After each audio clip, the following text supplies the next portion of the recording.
Hello, my name is Ed Kashi. I'm a photojournalist and a filmmaker. I'm based right outside of New York City, but this year I'm currently a nomad with my wife. We're traveling around the country and the world, working on personal projects, commissions, and spending time with our grown kids.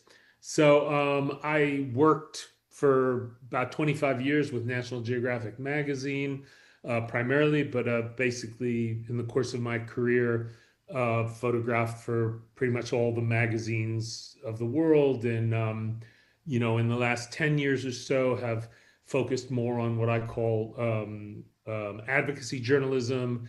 So, doing a lot of work with NGOs, nonprofits, and foundations, but really sort of shifting the paradigm where I might get an NGO or a nonprofit to finance my field work, but I get my work published in Time Magazine or National Geographic or NPR and so forth.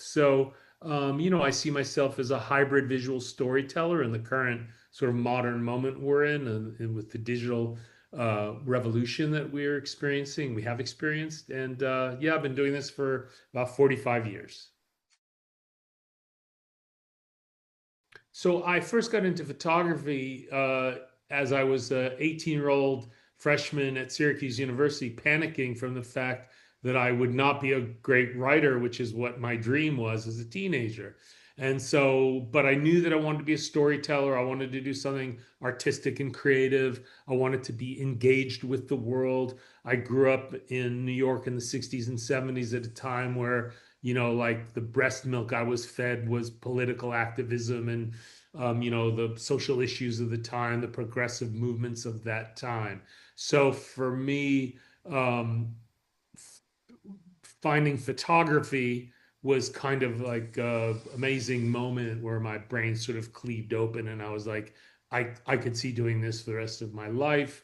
As I've said before, I was really influenced when I learned about Imogene Cunningham. This is 1976, 1975, 76. So she's in her 90s, still alive, still making pictures. And I'm like, wow, if I could live into my 90s and continue to do this and continue to reinvent myself in the process, I'm in, I'm all in. And then, really, from there, my journey developed from being just a photographer, learning photography, to really falling, I don't want to say falling in love with photojournalism, but realizing that photojournalism was my true calling, in that I'm an issue-oriented person. I'm focused on geopolitical and social issues in my personal life and musings. So my work, it's a natural sort of synthesis of what my concerns are on a personal intellectual level, what my desires are in terms of the craftsmanship and artistry of the medium of photography, and now filmmaking and social media and multi-platform storytelling.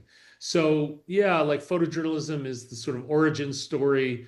I would also say when I saw Mary Ellen Mark's Ward 81 book, which was about a women's mental institution in Oregon. I know that might seem perverse, but when I saw those like beautiful, emotional black and white pictures that Mary Ellen had made in that institution, I was like, that I want to aspire to do work like that, which is intimate, related to sort of emotional, social issues, politics as well in a way, and but really that intimacy that she was able to capture, and it's something that I've really aspired to my whole life, and sort of coined the phrase "candid intimacy." And that's really what I aspire to, where you don't see me or the camera in the image, but you sort of like you can't believe that image was made, that intimate moment was captured.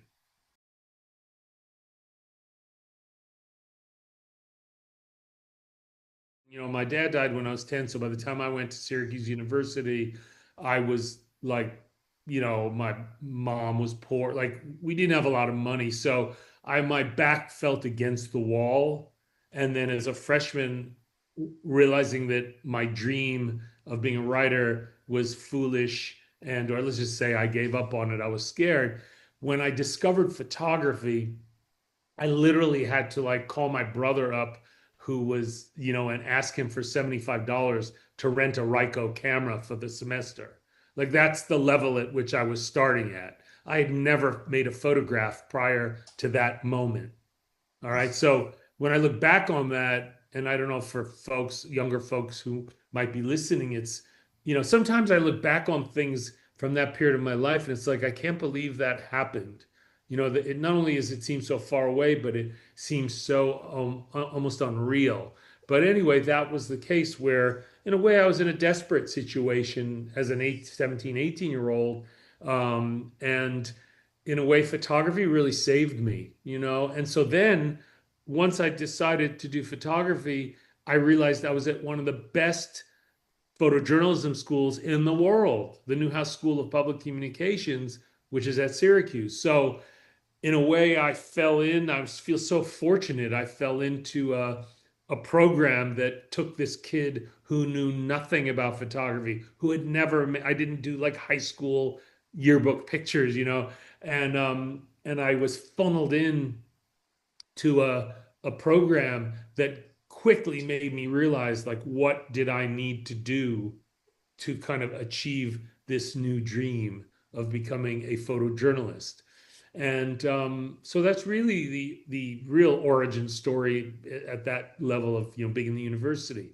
And also, I was like, I don't know if you know who Bob Sasha is. I went to school with him. He at the age of 18 had already like shot for AP in Buffalo and had like 4 column photographs published all over the world. And I'm like, what the hell am I doing here? Who like this is my not competition, but this is my peer group. Anyway. So thankfully, Bob is an incredibly sweet and beautiful man. He was then, he is now. But anyway, so there was a lot of influences around me, the structure of the program, and Stephen Wilkes, you must have heard of him. He was a year behind us at Syracuse. Joe McNally, there was these all these incredible people coming out of this program, both before, during, and after me, where I went from like I entered a world that was completely foreign, and then I realized like, okay, if I can rise within this system, this program, then I'll get somewhere. So anyway, so that was really it. And then I just fell in love with photography, and it took this very shy, insecure kid out of his bubble and gave me the confidence to approach strangers, to learn how to talk to people. And as I evolved as a photographer, I evolved as a human being. And once I graduated, I moved to San Francisco. I wanted to get away from New York at that point, and yeah, and then the rest is sort of history.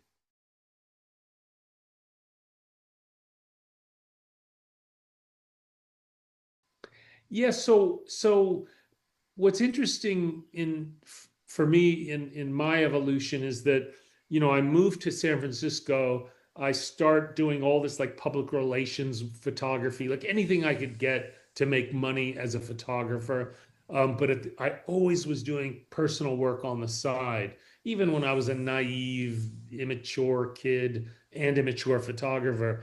But I was always pursuing that personal stuff. And then I started doing a lot of like work for the local arts publications in the Bay Area. I mean, I ended up photographing Andy Warhol and a lot of famous people but I was getting paid, $25. Anyway, and so I was able to build a portfolio of portraiture, which then enabled me to start to string for the Los Angeles Times, and then I started to work for the California-based magazines. And then within a few years, I made my pilgrimage to, photo meccas in New York and Washington, D.C. And then I started to get national magazine work. But what happened was, we're talking 1983, 1984, I became like the king of Silicon Valley photographers. So I photographed Steve Jobs 8 or 9 times, Bill Gates, Larry Ellison, and Andrew Grove, like the scions of like the early days of Silicon Valley, Hewlett and Packard. And after about 5 or 6 years of that being published, traveling, making money to save it, I realized I'm miserable. This isn't why I wanted to be a photographer. I wanted to be a storyteller. And now I'm doing, lit color portraits of CEOs. Now, granted, it was for Time and Newsweek and Fortune, and it was for the magazine world, which I always aspired to, but it was not the kind of photography that I wanted to do. So around 1988, this is like 8, 9 years out of college, I pivoted and I went to Northern Ireland, and I began my first sort of long-term, in-depth personal documentary project. And that to me is very instructive also for younger photographers, or not age, but just any photographer who aspires to be to do a certain kind of work. Because one of the amazing things about photography is you can do anything, right? You can photograph plants, you can photograph models, you can photograph buildings, you can do war. It's that to me is one of the reasons I fell in love with photography, right? Is that through, with this tool, you can explore everything. And so for me, though, the focus was very much social issues, geopolitical issues, humanity, trying to make a difference, telling stories that were of important and wanting to have impact in my work. I remember going to the first time to National Geographic in the mid 1980s and bringing basically a portfolio of like color pictures of, Silicon Valley people and other little like magazine stories I did. And Bob Gilta, the very famed, he was one of like the original director of photography at National Geographic. And he was like a Marine drill sergeant. And he looks at me after about 10 pictures. He goes, "Did you go to art school?" And I realized from there, like it was just downhill. And I remember walking out of that meeting, walking to Farragut Square, sitting on a bench and like crying and thinking my life is over. Anyway, um, so then what I realized was if I want to work for National Geographic or Life magazine, which was still barely around at that point, I couldn't do pictures of, guys doing bicycles in Oakland or, Bill Gates. I had to photograph, I had to make stories. I had to learn how to create a visual narrative. And so Northern Ireland became that. That's not how I was consciously thinking, but it became the proving ground. And it was the first time after my first trip or two, which was self-financed. To answer your question, I self-financed those trips over a 3-year period. But after the first trip or two, I looked at the pictures, and this is, Leica black and white film days, no digital work yet. And I was like, wow, I'm finally making images that I aspired to, that I dreamed of making, very strong black and white documentary photography, in the great tradition of that aspect of the medium. And so then what's interesting is for the first 2 years of the project, I couldn't get American publications to publish it, but the British, the UK publications loved that work. So I was getting cover stories in the Observer magazine and the Independent magazine. So the UK then had this.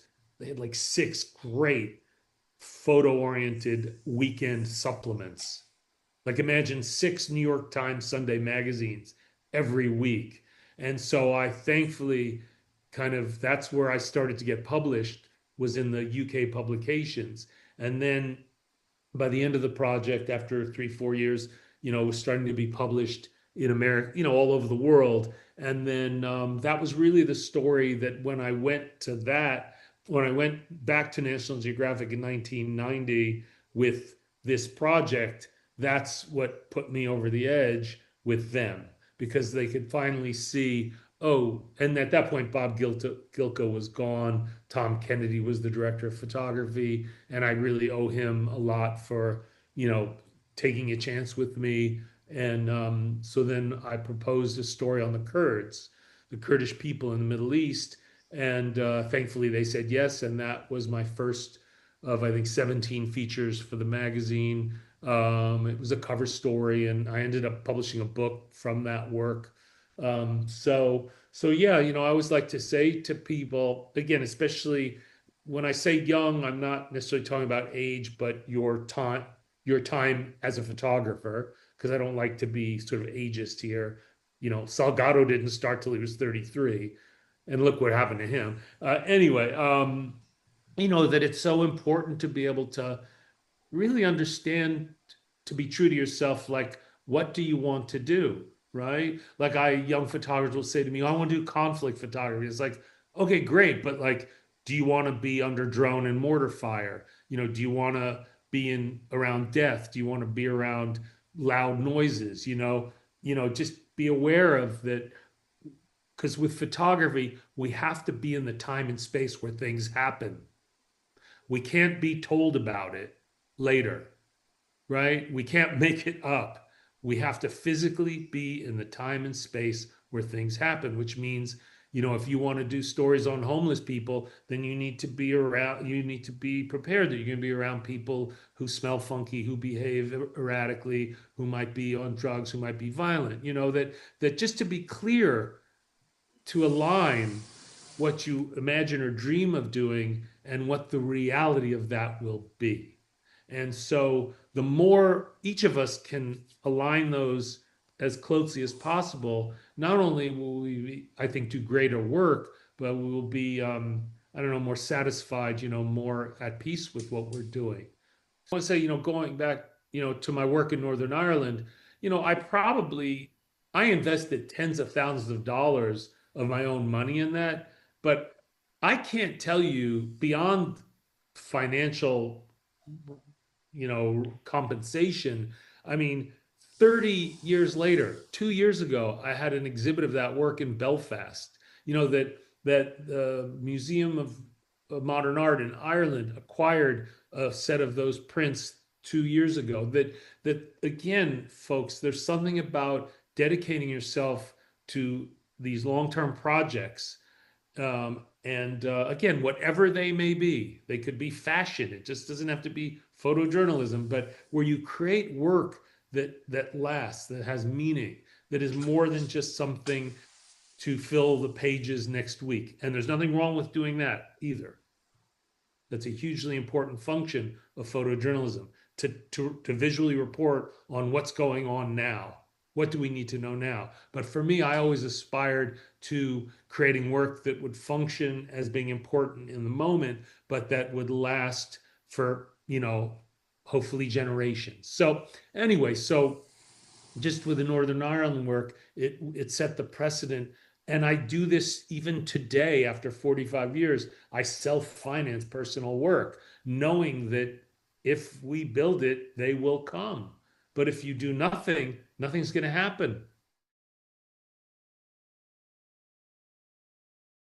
So, the criteria that I use to decide what my next project will be, that's shifted over the years, as you can imagine. I mean, first of all, I'm much less likely to do things that require me going to conflict zones. Not that I wouldn't go, but I'm much more oriented towards you know, what projects or issues can I pursue where I might possibly have an impact? As I jokingly say, 30 years ago, I thought I was going to bridge the chasm between Islam and the West. Well, I don't think I did a very good job, did I? So, like this sort of hubris of youth, and that's a great thing, by the way, because some of the most amazing work is done from that energy and that blind vision, if you like. But now I'm more seasoned. I'm more experienced, and also I recognize a lot of the conversations that are happening today in the media and in photojournalism, which did not happen 30 or 40 years ago when I started. Which is, who has the right to tell whose story? The encouraging a diversity of voices, all of those things. Dedicated, especially with Seven Foundation, to educate photographers and train photographers from all over the world now, from places that they never would have had that opportunity in the past. So when I look at like what is a project I'm going to work on moving forward, it's very much based on, can I have impact? Well, first of all, do I care about it? Right? It always has to touch the intellect, the heart, and the gut. If you don't have those three elements aligned in your project, it's going to make it a lot tougher because invariably, no matter how successful you are, you're going to get slapped down, you're going to get rejected, you're going to get disappointed. You're going to have days and weeks where you think your work is crap or you're not getting anywhere. You're going to have editors who ghost you. You're constantly dealing in this profession with roadblocks and setbacks and disappointments. And I don't mean to be a downer, but it's just as someone who is very successful, it's just the reality. It's the reality of things. So, but if you believe, if you're aligned with, your head, your heart, and your gut, then it gives you the sort of fortitude and the strength to push past those things. To say, I'm not going to let those editors stop me. Or, yeah, I had a bad day or a bad week, but I'm going to keep on pushing because I believe in myself and I believe in the work I'm in the project. So, again, it's not to overcomplicate my answer to your question. It because it's a very big question. Like I've spent my most recent project, I spent 10 years on it. So that's a huge amount of time to devote to something. You better be aligned with it, right? And so anyway, so in the past it would be more like I want to go and work in India, or I'm very focused on the Middle East, so I would always be looking at issues around that I thought I could report on in the Middle East, like after the Lebanese civil war ended in the early 1990s. I pitched a story to Nat Geo on the Beirut after the Civil War, or after the Balkans War was over. I realized, oh well, the Danube River starts in Austria and Germany, but then goes all through the heart of the Balkans, Serbia, Croatia, so forth and so on. So I pitched an idea to Nat Geo to do a story on the Danube River as a way to look at the Balkans post civil conflict. So I would never propose ideas like that now.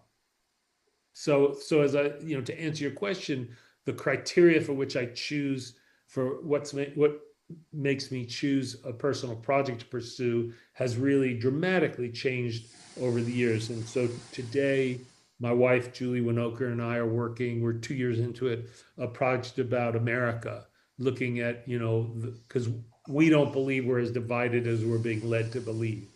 And so we're trying to do this very granular, long term, in depth view from a few places in America.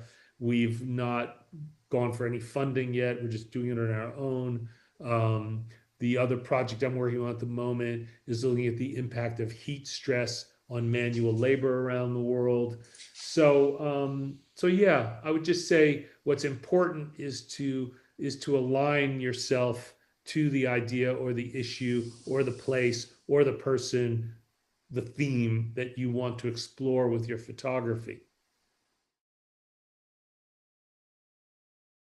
Still photography is less stringent. It's easier to do a shot list, because you're looking at sort of like I'm trying to think of an example, but I would say in general, the way I approach my work is I'll do the research on the issue, the subject, the place, try to familiarize myself as much as possible with it, and then figure out what are the visual situations that I need to insert myself into to tell the story. And that's also something that's very important. There's a lot of really important and amazing projects to work on, but they're not visual. And so, again, as a photographer, I try to not only look at issues I care about, but also ones that I think will be suited to like visual rendering. And so my shot lists tend to be, they're definitely like subject oriented because I'm trying to tell a story. At the end of the day, I am a journalist, and a documentarian. I'm not working as an artist in terms of, oh, that'll make a beautiful picture. It's always about how can I make a storytelling image, which means that I need to insert myself into situations that has the visual information that will enable me to tell those stories or highlight that issue or expose something. So yeah, so the shot list for still work is a bit more not amorphous, but maybe not super specific. Sometimes it is. Um, and I always feel like a great day in the field is one where I've made an image that I think is really strong, but I've discovered something new to add to my shot list. Uh, I think this question is one of the toughest ones to to not just answer, but to really come through in a good way, which is, how do we do this work, which is often which often means we're pointing a camera at people in their most vulnerable or difficult moments of their lives. How do we do that in an ethical way? How do we do that in a sensitive way? And um, I would say over time, I've actually become more sensitive, not less sensitive. I think it's partly because I'm a parent, but it's also because through all my experiences, I've come to realize that, I really don't want to do harm, that I can see how, you know, certain images or certain depictions of someone can actually do harm. So my approach has always been, even before I was like articulate enough to understand it, is to retain the humanity and dignity of my subjects. That I'm not good at making people look bad, purposely. I always say, I'll let people hang themselves, but that's not my forte. So it's really about approaching people with humility, because it's not about me. I am not the important person or the important thing in this process. It's trying to understand the people I'm photographing, understand the issues I'm dealing with, the cultural mores of the places I may be, even if it's within the United States, my own country. I still, whether I'm working in the South or in the West or whatever, that I need to be aware of, what are the cultural norms of this place. So, how do I greet people properly? How do I treat people? How do I speak with people? How do I comport myself? Because again, I want to, I always say, especially when I'm teaching and mentoring, is like, this is such a weird form of work. I'm essentially trying to get people to agree to allow me to come into the most intimate spaces of their lives and then ignore me. Because if you're not careful, you can be a real, it's like you can be a jerk. I mean, you can really manipulate people. And so anyway, so for me, it's very much about, approaching people with humility, trying to explain and be as clear as possible about who I am, what I'm doing, why I'm doing it, and what I hope to achieve with the work. And then that allows them to make, as much as possible an informed decision of to allow me in or not. Well, I would say apart from working in conflict zones like Afghanistan and Iraq and a few other places, I think working in Nigeria has been the toughest and in some ways most humbling place to work. I did a very strong and tough project on the impact of oil in the Niger Delta of Nigeria. I spent almost 4 years working on that project. We published a book, Curse of the Black Gold, but that was probably the toughest place that I've worked in terms of non-conflict, zones. It's a place where, the oil companies don't want you, the government doesn't want you, the security forces don't want you, even the villagers and the local people sometimes don't want you there. And so you're constantly battling and negotiating for access, but also security, like, and so but on the other hand, but it's worth it because Nigeria is an incredible place and the people are so dynamic and just in some ways so brilliant, and there's very important issues there. Nigeria is one of the most important countries not only in Africa but in the world. So for me, I would say when I am asked this question, that Nigeria, apart from conflict zones, is the toughest place for me to work. The origins of my work in the Niger Delta, again, I love telling this story because, you know, being a freelance photographer, not just a freelancer, but particularly if you're a freelancer, is, we're always looking for opportunities or to make opportunities, right? Because that's how we create work. That's how we make a living, all of that. And so there are many reasons why I'm thankful my son played baseball, but one of them is because it introduced me to Professor Michael Watts at Berkeley. We were both like baseball dads in San Francisco. And it was one of those like sitting next to this guy, this British guy on the stands, and like, oh, what do you do? What do you do? And then the next thing you know, 3 months later, he has invited me to come to the Niger Delta with him because he's a world expert on the Niger Delta. And so it's like I say, you never know where opportunities will come from. That's why we always have to stay open heart, open mind, inquisitive, curious. And so once Professor Watts, commissioned me to go on an initial 3 week trip with him, once I saw what was going on there, I was like, oh my God, this is my next project. The economic inequity, the environmental degradation, the vibrancy of the place. I was so taken by the Niger Delta, even though it was incredibly difficult to work there, that I resolved myself, this is my next project. So then I self-financed another trip. And then after that, I took the materials I'd created and I made a proposal to National Geographic magazine.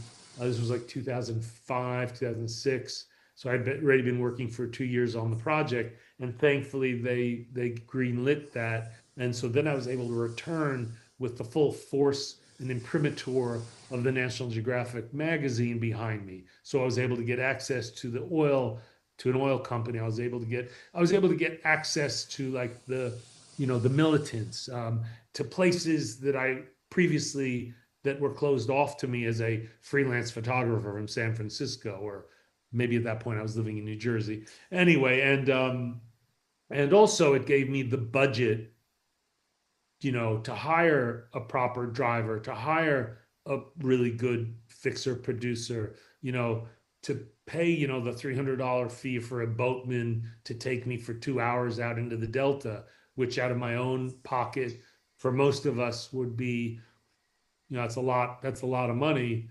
And who knows if you're even going to get a picture. So that was the evolution of that project. And, it's similar to so many of the projects I've ended up doing throughout my career, where I might begin it, or it might start with a commission, but there's something about once I'm exposed to that issue or that place that just sparks my heart, my mind, and my gut. And I'm like, okay. And also, the two criteria I'm always looking for in a project, going back to a previous question, is it underreported, and or do I sense I could bring a fresh perspective to something we think we know? So I would say over the years, my work has become more a bit. It's interesting. I feel like my approach to photography has shifted in a couple of ways. In the one hand, it's become um, a little looser, especially with the adoption of digital photography and the digital workflow. Where I'm not as confined to 36 frames on a roll of film, and the cost of shooting a lot of film. Um, so in that way, I feel like my work has become looser, but I've always approached it where I love layered images. I love to include a lot in my frames. But then the other thing is that I've been influenced by shooting video, by working in video, and also working in a hybrid way, where in most of my projects now, I'll do stills work, but I'll also make a film. And that in some ways sort of counterintuitively has made some of my still photography a little more formal because I'm managing two systems, if you like. As I've shifted from analog to digital photography, my stills work has become a bit looser, a little more, I don't want to say experimental in the grand sense of it, but at least for me, just be a little more playful. And then, but because I'm working in video and often working both as a filmmaker and a still photographer simultaneously, and in juggling two formats in real time, that some of the still work I do in those situations has become a little more formal. And then, I've always loved doing portraiture. I continue to see the value of portraits and testimony as a really valuable and important way to tell stories visually. Having adopted, filmmaking as part of my practice, it's definitely impacted my still photography, in that when I'm doing both, generally I'm a filmmaker first because it's a more complicated and involved process where I'm having to pay attention to audio, the way I'm visually capturing scenes is I'll capture images that I would never do as a still photographer, like details and overalls, and that idea of that when you're putting a visual narrative together in filmmaking, you need to be very deliberate about what is the narrative in every situation, and what are the shots I need to get so that a scene can be molded out of this situation. Whereas a still photographer, I'm just looking for those like amazing moments where like the visual elements come together in some beautiful or dynamic or powerful or dramatic way. And so working in both simultaneously has forced me to make the filmmaker hat be first.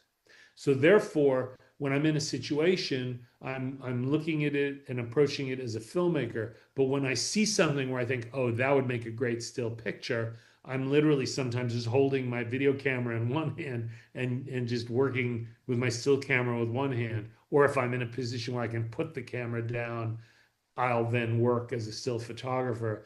But so it's way more deliberate. It's way more the photography part. Not It's way more deliberate, and let's say I'm devoting less time, if you like, in each situation to the still photography.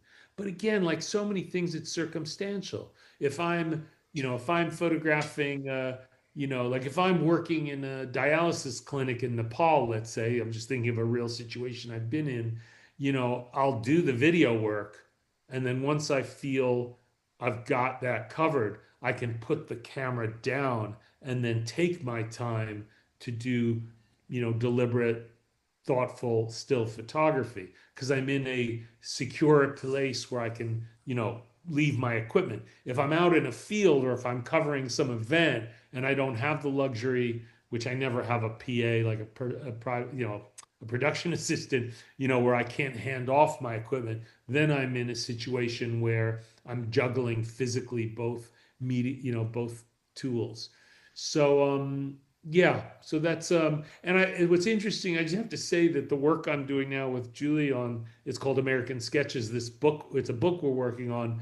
There's no audio, there's no video. We're going back to our like we're OGs, man. It's like words and pictures and hanging out with people, listening to their stories, making pictures when there's this the time is right, making notes, and just being with people. Because I've found that when I'm working as a filmmaker, of course I'm being with people, but there's so much more going on.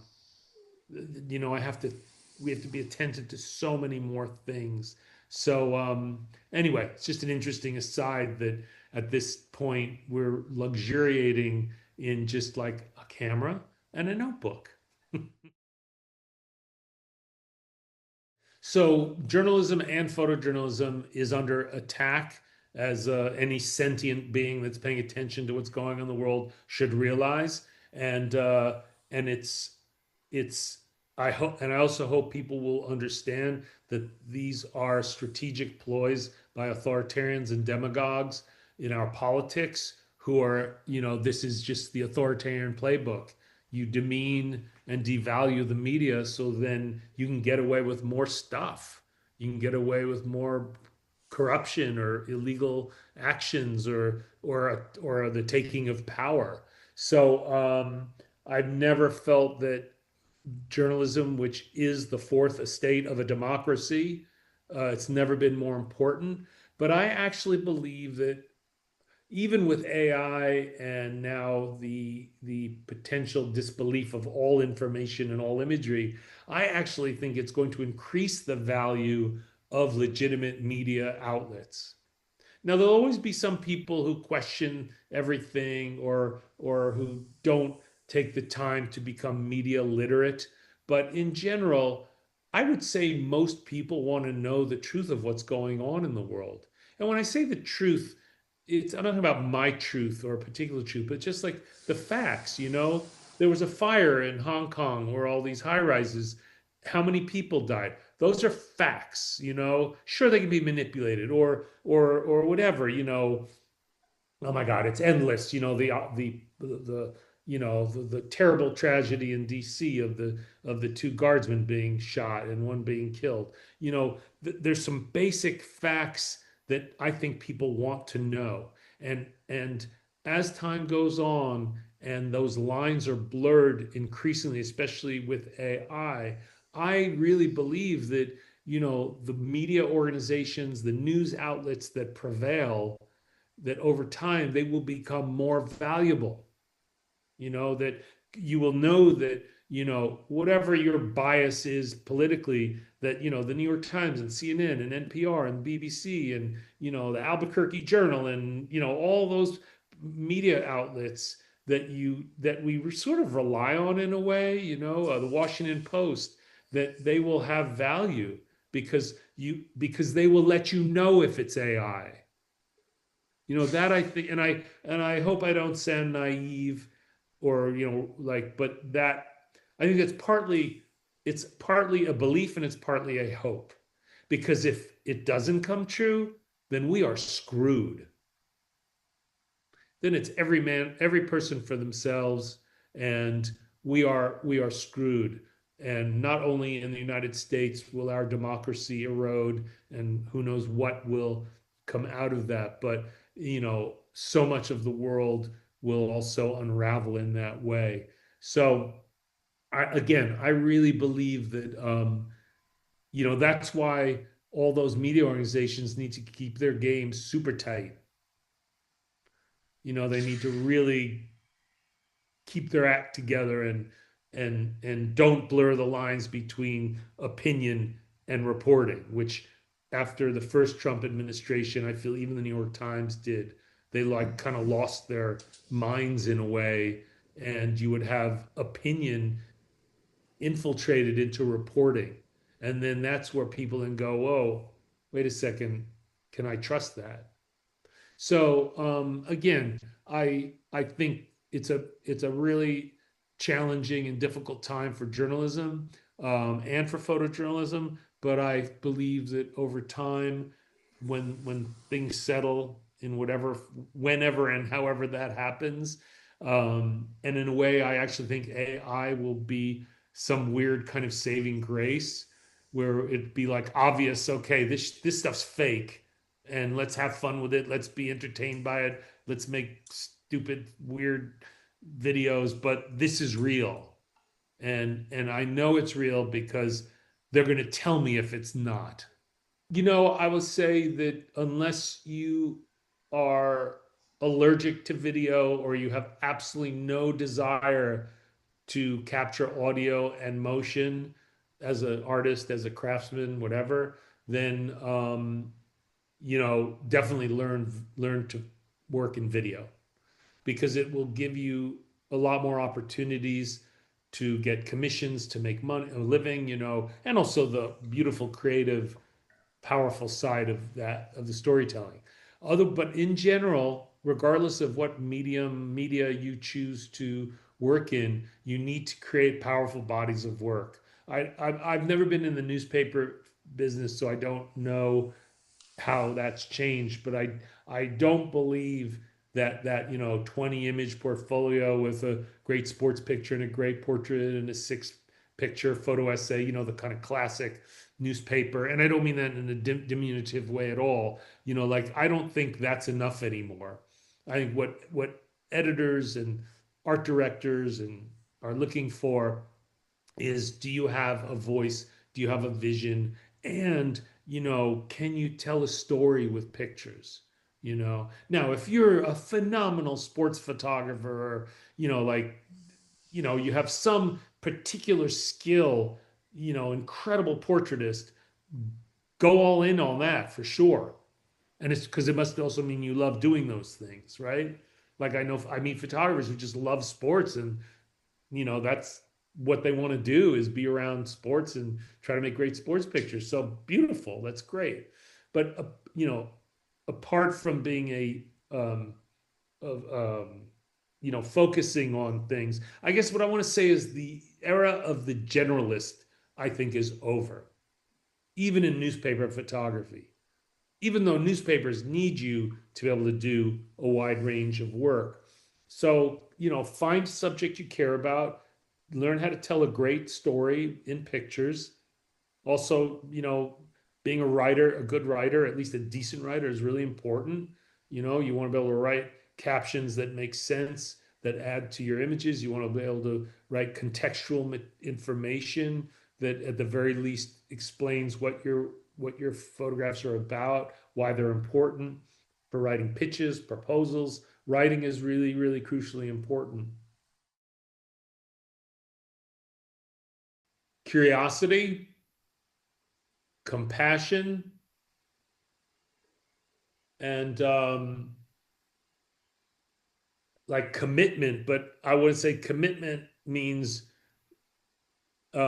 tenacity, strength, durability. I mean, for me, creativity is incredibly important, but I always look at photojournalism and like real-time documentary work, not conceptual documentary work, as it's a function of, content and aesthetics, right? And the greatest work in those fields is this beautiful marriage of both. That is a beautiful, or, you know, a great piece of visual art, but also says something. And that's what I strive for. And so there are some images I will make that where like one element uh, overshadows the other.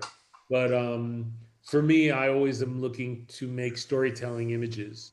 And the other thing about doing this kind of work is we're not picking the best time of day, the best light, the best backgrounds, the best subjects, the nicest, most welcoming situations. The very nature of photojournalism is you're constantly swimming upstream and pushing, opening doors and pushing against forces that